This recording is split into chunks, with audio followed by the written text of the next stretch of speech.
شروع اللہ کے نام سے جو بڑا مہربان نہایت رحم والا ہے۔ ہمیں اس شہر مکہ کی قسم، اور تم اسی شہر میں تو رہتے ہو، اور باپ یعنی آدم اور اس کی اولاد کی قسم کہ ہم نے انسان کو تکلیف کی حالت میں رہنے والا بنایا ہے، کیا وہ خیال رکھتا ہے کہ اس پر کوئی قابو نہ پائے گا؟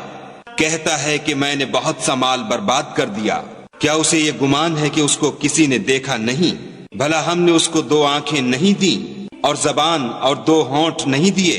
یہ چیزیں بھی دیں، اور اس کو خیر و شر کے دونوں رستے بھی دکھا دیے، مگر وہ گھاٹی پر سے ہو کر نہ گزرا۔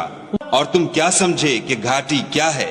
کسی کی گردن کا چھڑانا، یا بھوک کے دن کھانا کھلانا، یتیم رشتہ دار کو یا فقیر خاکسار کو۔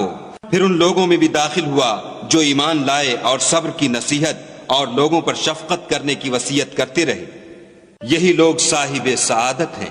اور جنہوں نے ہماری آیتوں کو نہ مانا وہ بدبخت ہیں، یہ لوگ آگ میں بند کر دیے جائیں گے۔